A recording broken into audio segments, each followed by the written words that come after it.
1996, le témoin est M. Émeric Deutsch, l'intervieweur est M. Jackie Assoun. Nous sommes à Paris, en France. L'interview se déroule en français. Nous sommes sur la cassette numéro 2. Monsieur Deutsch, cette rapidité efficace de la déportation de plusieurs centaines de milliers de Hongrois, comment la vivez-vous? Alors, voilà comment ça se passe. Nous sommes à Budapest et je suis donc très près de ce qui se passe dans la communauté parce que mon père fait partie du conseil. À ce moment-là commencent également les bombardements et après chaque bombardement, les Allemands demandent des choses, des couvertures, des machines à écrire, des matelas. Enfin, chaque fois, ils harcèlent la communauté et, bien entendu, nous savons que ça va mal se terminer. Nous le sentons déjà. Et alors, on nous explique, avec les contacts qu'a mon père, c'est que, après tout, les brigades de travail de l'armée, c'est un moindre mal. Et par conséquent, par exemple, nous avons été appelés, mon frère et moi, nous avons été appelés brigades de travail, mon père va se renseigner, et on lui dit, surtout, n'essayez pas de les sauver du brigade de travail, parce que si des gens survivront, ce sont ceux-là qui survivront, le reste, ça va être pire. On ne sait pas très bien encore comment ça se passe, parce que les déportations n'ont pas encore commencé. Et effectivement, le 1er mai, je suis appelé en brigade de travail. Jusque-là, j'ai travaillé justement dans la construction, parce qu'on disait ceux qui sont utiles, eh ben, ceux-là, peut-être, vont être sauvés. Alors, ma mère avec moi pour m'équiper, j'emporte le maximum de choses avec moi, parce qu'on sait que c'est plus possible après d'envoyer des choses, puisqu'on ne peut pas voyager. Alors, je vais donc, avec mon carnet de mobilisation, j'ai le droit de voyager. On a l'étoile jaune, bien entendu, depuis déjà 10 jours après l'arrivée des Allemands, il fallait porter l'étoile jaune. Je voyage avec l'étoile jaune. On est contrôlé, on est plusieurs à partir dans le camp de travail, parce que ça se passe en Slovaquie, les brigades de travail. Et on est plusieurs fois contrôlés par des gendarmes qui sont alors féroces. C'est vraiment les gendarmes, la police, c'est déjà pas très bien, mais les gendarmes, c'est des vrais brutes. C'est des vrais. Alors, est-ce que ce sont des feldgendarmes ou est-ce que ce sont des Non, c'est des gendarmes hongrois. Ils ont été déjà réputés avant comme des brutes particulièrement féroces. Alors, j'arrive donc à József, qui est un grand point de rassemblement de brigades de travail. C'est une ville moyenne, mais enfin, on est logé n'importe où, dans les greniers. Il n'y a pas de caserne, des choses comme ça. Et on est placé d'abord pendant quelques jours, on est placé chez les paysans du coin pour les aider, puisqu'au mois de mai, on commence les travaux du champ, pour les aider dans les travaux du champ, mais on est vraiment logé dans des conditions tout à fait précaires. Bon, c'est pas terrible, on n'est pas torturé, rien. C'est l'armée, c'est la pagaille de l'armée. Il arrive tout d'un coup, je sais pas, 5000 personnes, ils ne savent pas qu'en faire, alors ils essayent de les répartir. Et finalement, la brigade se constitue avec je rencontre quelques amis de Budapest et des environs.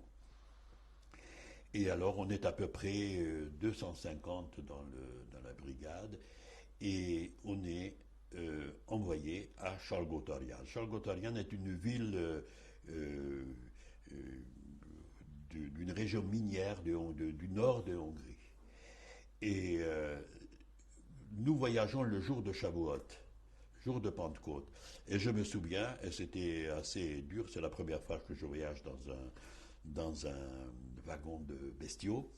Et c'est le jour de Shavuot, et on arrive à une gare de triage, et on est Alors on est plusieurs religieux là-dedans. Sur les 250, il y avait on était peut-être une vingtaine qui vraiment tenaient à la religion. D'autres qui n'étaient pas complètement étrangers, mais une grosse majorité qui ne savaient même pas ce que c'était.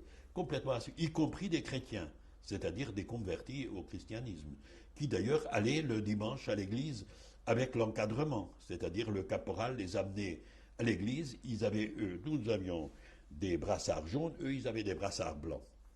Alors les pauvres, ils étaient les plus malheureux parce qu'ils n'étaient pas chez eux, chez nous, évidemment, et ils étaient quand même punis comme juifs alors qu'ils étaient chrétiens.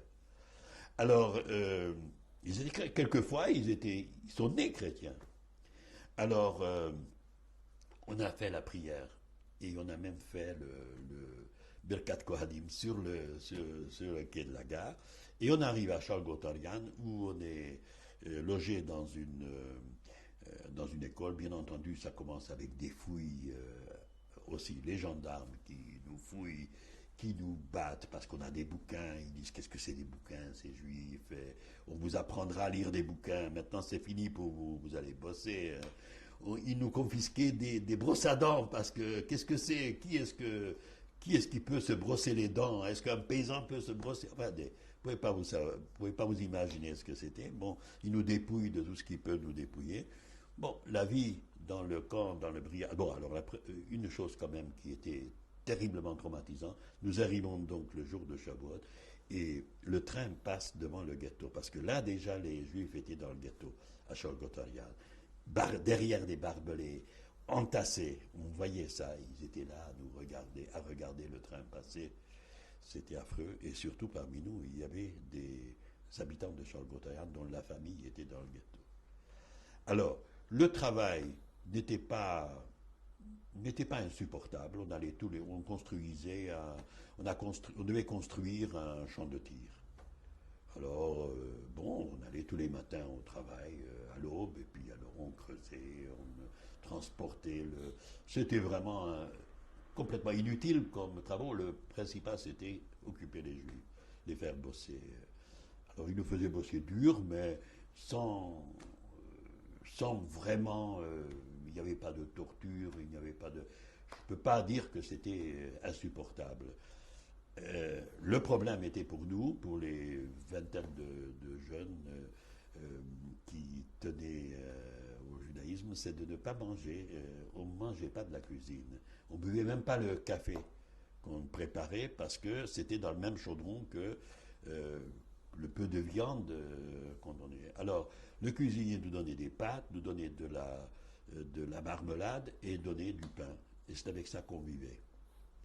Alors, quand le chef du camp, le chef de brigade, qui était un officier de réserve, il nous convoque, quand il a appris ça, il nous convoque en disant qu'est-ce que c'est, j'apprends que vous ne mangez pas. Non, alors c'est la religion. Alors il dit écoutez, moi je ne me mêle pas de vos affaires. Moi ce qui m'importe, c'est que vous travaillez. Vous allez voir, c'est très très important ce qui se passe là.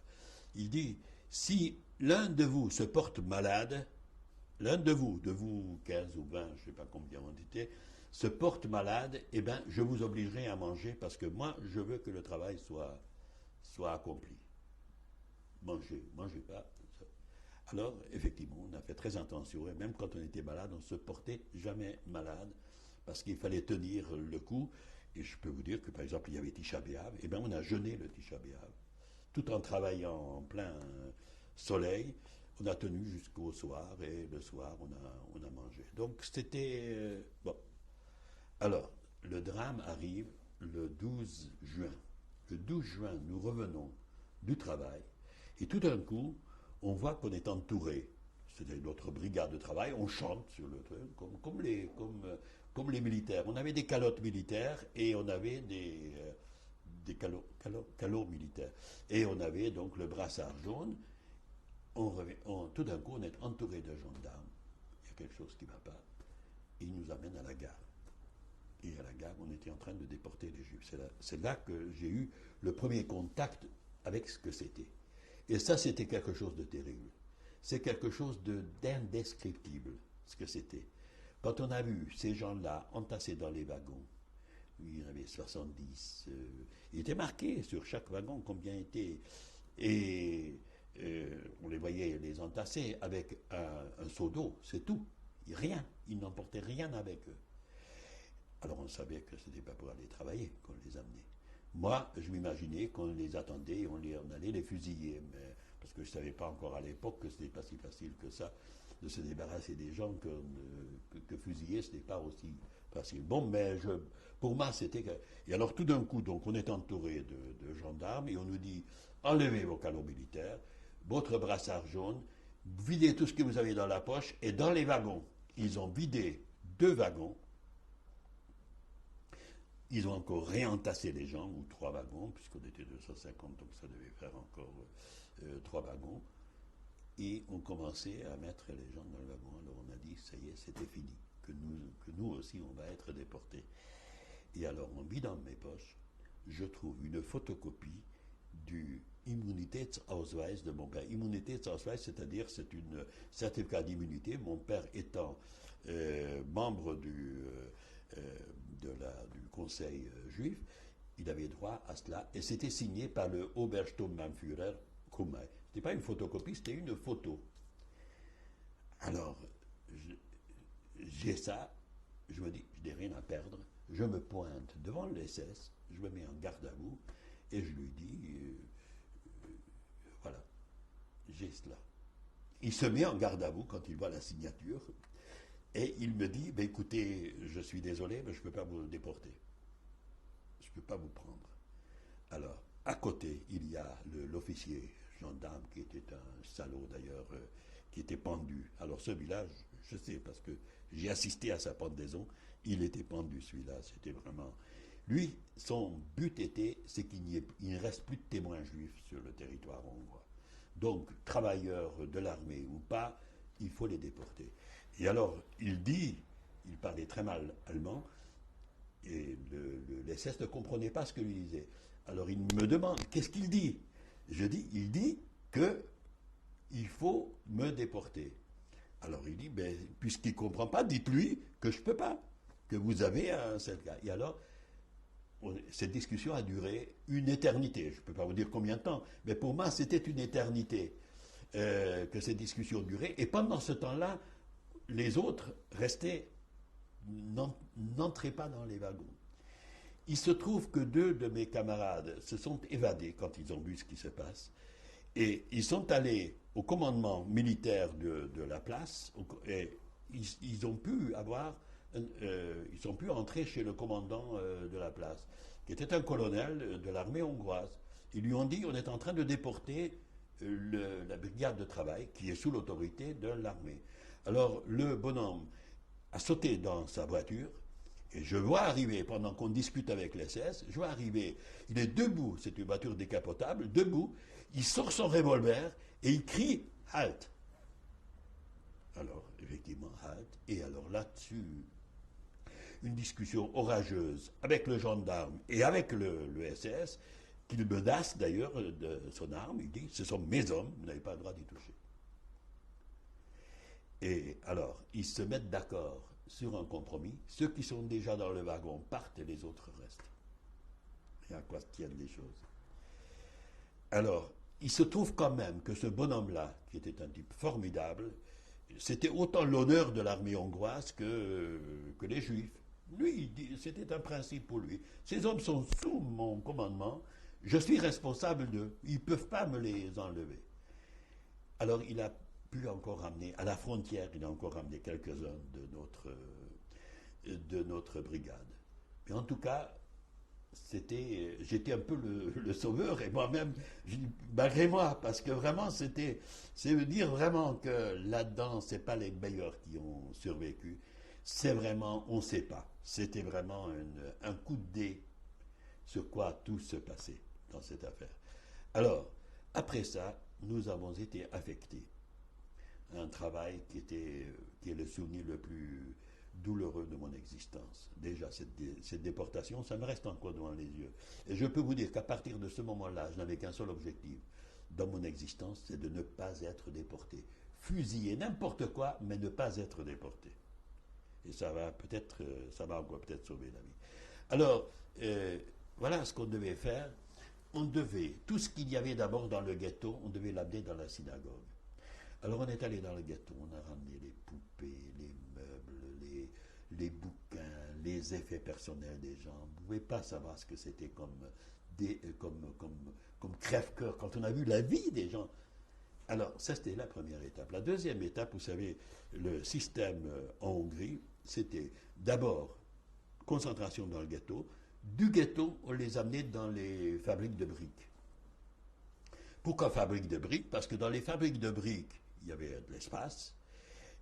Et puis ensuite, comme on séchait les briques, il y avait et c'est là qu'on logeait les gens. C'est-à-dire qu'il y avait un toit, mais sans rien. C'était tout simplement les séchoirs de briques. C'est là qu'on mettait les gens. Et très souvent, les trains arrivaient dans les fabriques de briques. Donc, ils pouvaient amener déjà les wagons pour les déporter. Alors, dans ces fabriques de briques, il y avait au milieu 3 trous creusés, qui étaient 3 latrines, une pour les hommes, une pour les femmes et une pour les enfants. Et après, il y a une espèce de cuisine, de camp, et puis c'est tout. C'est là qu'ils vivaient dans la précarité la plus totale, ce qui fait que quand on les amenait à la gare, ils se sentaient déjà plutôt libérés. Ça ne peut pas être pire. C'est ça qu'il faut comprendre. Quand on dit qu'ils sont laissés amener comme du bétail, mais il faut penser que ces gens-là sont passés, mais très rapidement, en l'espace de quelques semaines, d'une vie normale, dans une vie de bétail déjà. Et alors, notre travail consistait à descendre dans les latrines. Il y en a un qui venait, alors on pelletait les excréments dans des brouettes, et il y avait quelqu'un qui, avec un jet d'eau, passait là-dessus pour sortir les billets de banque, les bijoux, tout ce que les gens jetaient là-dedans, parce que bien entendu les riches se faisaient torturer pour qu'ils disent où ils ont caché l'argent, parce que les gendarmes voulaient encore ramasser avant qu'ils partent en déportation. Et alors, c'était notre travail pendant 3 ou 4 jours, on faisait ça, inutile de vous dire comment on sentait. Mais alors, on était en contact donc avec ce qui restait des gens. C'était quelque chose de terrible. Alors bon, vers début août, le 15 août, on reçoit l'ordre que la brigade va se scinder en deux. Une partie part en Ukraine. Déjà, les Russes ne sont pas loin, ils sont dans les Carpates, déjà, les Russes. Et là, comme service auxiliaire à l'armée, ça veut dire qu'on les envoie sur les mines. Vous voyez, c'était très peu, d'ailleurs, pratiquement, je connais personne qui soit revenu de là. Et l'autre moitié va à Budapest pour déblayer les ruines du bombardement, parce qu'on bombardait pratiquement tous les jours. Les avions américains venaient bombarder. Et alors, c'est là que... bien entendu, tout de suite, tous ceux qui avaient de l'argent essayaient d'acheter le chef de brigade pour aller à Budapest. C'était une question de vie ou de mort. Eh bien, il a dit, moi, le critère le plus important pour moi, c'est moi, je veux avoir, parce que lui, il allait à Budapest. Donc, je veux avoir avec moi les bons travailleurs. Les bons travailleurs sont ceux qui ne sont pas fait porter pâle. Et nous, ceux qui mangeaient cachère, nous étions tous là-dedans, parce que, si vous voulez, par la force des choses, on ne se faisait jamais porter malade. Et ça nous a sauvés en grande partie. Enfin, on n'est pas encore sauvés. Mais on arrive à Budapest, et alors, à ce moment-là, donc on arrive à Budapest le 20 août. Comment je sais 20 août? Parce que 20 août, c'est une fête nationale hongroise. C'est la fête de Saint-Étienne. Eh bien, on arrive à Budapest, on est logé dans une caserne, et bon, effectivement, on est affecté au déblayement c'est formidable, parce qu'on peut se balader dans la ville, on nous amène, mais on se sauve, parce que personne n'ose venir contrôler au 6e étage ou 4e étage d'une maison qui est à moitié en ruine. Donc et à ce moment-là, d'ailleurs, le gouvernement devient plus libéral, parce que Horthy, effectivement, là, vraiment, recevant d'ailleurs des remontrances de Roosevelt, du roi de Suède, et voulant sortir déjà, sentant la Russie, eh bien, il arrête la déportation.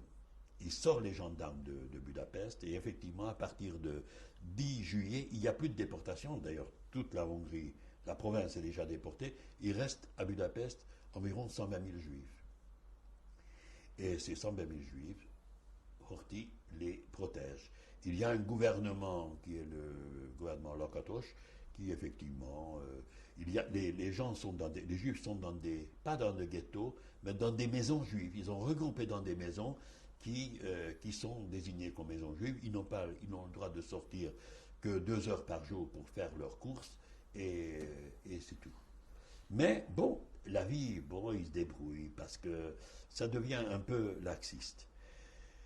Et c'est donc la bonne vie de 20 août jusqu'au 15 octobre. Le 15 octobre, il y a le putsch, c'est-à-dire que les Allemands apprennent que Horthy entame des négociations avec l'armée rouge, parce que les Alliés lui ont dit c'est pas avec nous que vous devez négocier, mais avec l'armée rouge. Ils apprennent ça parce que il est complètement infiltré d'espions allemands. Il est entouré des gens qui renseignent des Allemands. Alors il est arrêté par Skorzeny, celui qui a enlevé Mussolini. Il l'a enlevé, et on met en place un gouvernement des croix fléchées, c'est-à-dire le gouvernement le plus extrémiste, le plus extrêmement anti-russe, c'est le gouvernement Salochi. Donc, évidemment, la première chose, c'est que tous les brigades de travail s'en vont. On ne peut plus les déporter par le train, parce qu'il n'y a plus de train, plus suffisamment de trains. Les Russes sont déjà en Hongrie. C'est-à-dire qu'ils sont à ce moment-là à peu près à 120-130 km de Budapest. Et donc, Budapest est déjà pleine de réfugiés qui viennent de l'Est, qui fuient, parce que, entre-temps, les Roumains sont passés du côté des Russes, de l'Union soviétique. Alors, on reçoit cet ordre d'aller à pied à la frontière autrichienne. Je me sauve, c'est un samedi, je me sauve de la caserne et je vais au renseignement. Parce que nous avons quand même, je n'aime pas beaucoup insister là-dessus, j'avais tout le temps du contact avec des groupes de résistants. Et par exemple, à un moment donné, nous travaillions il y a une île dans le sud de Budapest où il y avait une usine Messerschmitt, c'était Horthy Liget, ça s'appelle, et il y avait une usine Messerschmitt, et nous y travaillions pour installer l'usine en sous-sol. Et j'avais des contacts tout le temps avec des gens à l'extérieur, par des sionistes de gauche, qui eux-mêmes avaient des contacts avec les communistes, et donc on pouvait donner des renseignements. Et on savait que le dimanche, ils devaient livrer des Messerschmitt, parce qu'on entendait on faisait des essais des moteurs, ils devaient les livrer aux Allemands. Je ne sais pas combien, mais un certain nombre de Messerschmitt. Et ce dimanche-là, pas dimanche, lundi, dimanche, les Américains sont arrivés, ils ont descendu un tapis sur l'usine, il ne restait rien de l'usine. Malheureusement, il y avait quelques camarades qui sont restés aussi, parce que nous, on ne pouvait pas aller dans les bunkers, nous, on allait dans des tranchées, alors que, bien entendu, les ouvriers et les Allemands allaient dans les bunkers.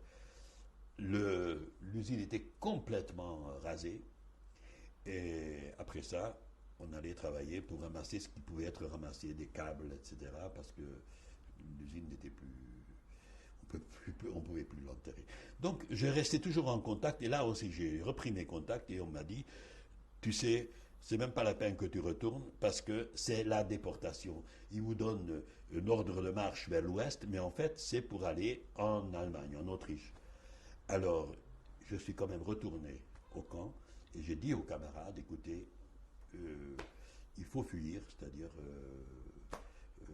un maximum qui s'en va, parce qu'il n'y a aucun espoir de ce côté-là.